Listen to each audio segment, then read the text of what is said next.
अब बात करते हैं हम लोग मेडुलरी स्पंज किडनी के बारे में, जो कि एक कंजेनाइटल रीनल एनोमली है। और इसमें बेसिकली होता क्या है कि ये भी जो है एआरपीकेडी की तरह सिस्टिक डायलिटेशन होता है कलेक्टिंग डक्ट का। और कलेक्टिंग डक्ट कहाँ होती है? रीनल मेडुला में। और बेसिकली जो ये डायलिटेशन होता है पेपिलरी रीजन में होता है। यूजुअली अगर हम बात करें तो मेडुलरी स्पंज किडनी जो रहता है ज़्यादातर ए सिम्टोमेटिक रहता है। पेशेंट जो रहता है ए सिम्टोमेटिक होता है। बट ये जो पेपिलरी रीजन में जो रहता है इसका डायलिटेशन होता है, उसकी वजह से स्टोन बन सकता है। पेशेंट को कई बार हेमाचूरिया हो सकता है और यूटीआई हो सकता है। तो अगर हम बात करें मेडुलरी स्पंज किडनी, इतना सॉफ्ट स्पंज की तरह किडनी में पड़ा रहता है मेडुला में कि इसको हम लोग इंसिडेंटली ही डायग्नोज करते हैं, इसीलिए इसका प्यारा सा नाम रखा है स्पंज। तो अगर हम बात करें इसका प्रेवलेंस, तो प्रेवलेंस की बात करें तो ये 10,000 में से एक बच्चे को होता है। जबकि अगर हम बात करें एडीपीकेडी, एडीपीकेडी जो रहता है बहुत ही कॉमन रहता है, वो तो एक जो 1,000 में एक बच्चे को हो जाता है, जबकि ये 10,000 में से एक बच्चे को होता है। और ये जो रहता है ज़्यादातर देखा गया कि बायलेटरल है, बट ये सेगमेंटल भी हो सकता है और यूनिलेटरल भी हो सकता है। तो यूजुअली अगर बात करें तो ये स्पंज किडनी बायलेटरल है, शांति से पड़ा रहता है।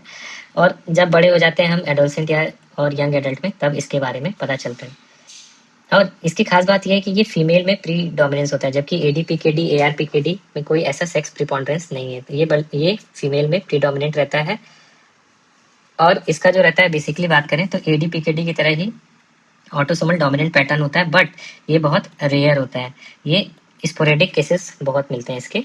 तो ये दोनों तरीके से प्रेजेंट कर सकता है। होता क्या है, प्रॉब्लम क्या आती है कि ये डेवलप करता है तो जो मेटानेफ्रिक कलेक्टिंग डक्ट्स होती हैं, अगर हम बात करें मेटानेफ्रिक कलेक्टिंग डक्ट्स, तो जब किडनी डेवलप कर रही होती है तो जो मेटानेफ्रिक किडनी होती है, 3 तरह की किडनी होती है, प्रोनेफ्रोस, मेसोनेफ्रोस, मेटानेफ्रोस। तो मेटानेफ्रोस में जो कलेक्टिंग डक्ट होता है उसमें कंजेनाइटल डिफेक्ट हो जाता है। तो अगर हम बात करें डिफेक्ट क्या होता है, तो बेसिकली वो डिफेक्ट जो रहता है उसकी वजह से डायलिटेशन हो जाता है। तो इक्टैक्टिक एंड सिस्टिक डायलिटेशन हो जाता है ऑफ द कलेक्टिंग ट्यूब्यूल। और बेसिकली बात करें कहाँ पे? मेडुला में। तो इसीलिए इसका नाम क्या है? Medullary sponge kidney.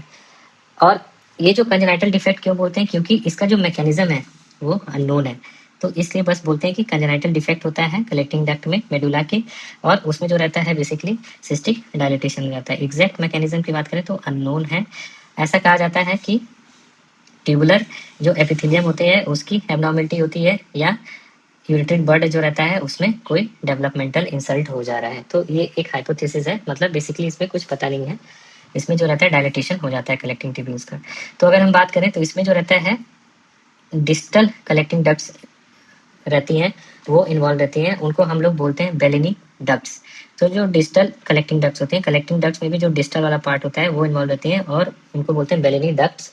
तो जिसकी वजह से क्या होता है, जो रीनल पेपिला होता है वो स्पंज की तरह दिखने लगता है, स्पंजी अपीयरेंस दिखता है रीनल पेपिला का।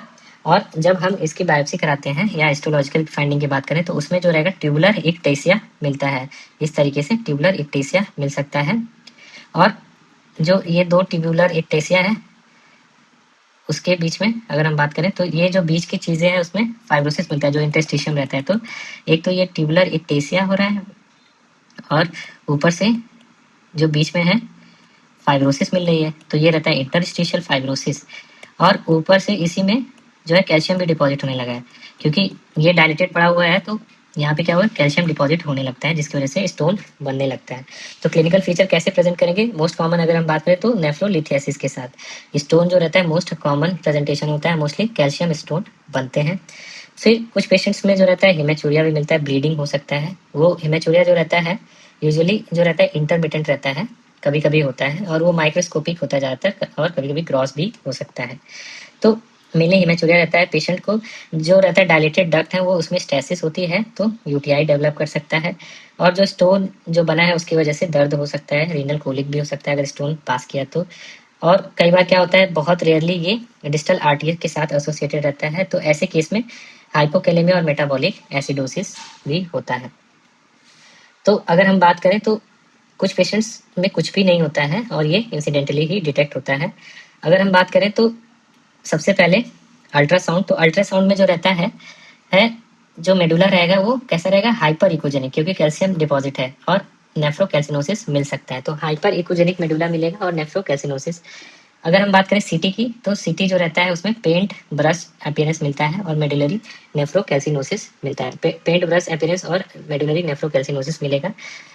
वही पेंट ब्रश जो रहता था आईबीओ में जब पुराने जमाने में थे, तो उनको वही सेम चीज अंगूर का गुच्छा लगता था, बंच ऑफ ग्रेप्स या बुके ऑफ फ्लावर्स। तो अब जो है हम सिटी में और बढ़िया से देख पाते हैं। पहले जो उन्हें अंगूर लगता था, आज जो आईबीओ में अंगूर लगता था, वही अब जो है पेंट ब्रश लगने लगा है, क्योंकि और फाइन दिखता है, अब कोई फूल वूल नहीं दिखता है हमें। तो पेंट ब्रश अपीयरेंस हो गया है।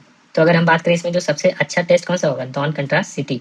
तो non contrast CT is the most sensitive test.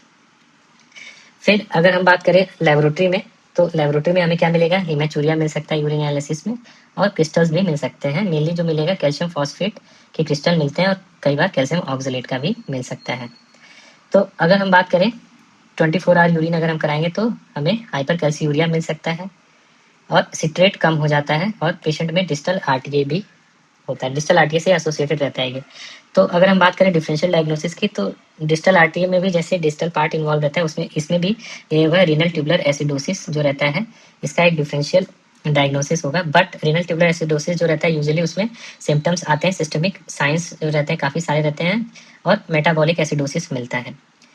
अगर हम बात करें तो इसमें जो रहता है मेडुलरी नेफ्रोकैल्सिनोसिस होता है, जबकि अगर हम बात करें नेफ्रोकैल्सिनोसिस किसी और रीजन जैसे हाइपर पैराथायराइडिज्म या सार्कोइडोसिस, तो उसमें कॉर्टेक्स में नेफ्रोकैल्सिनोसिस मिलता है।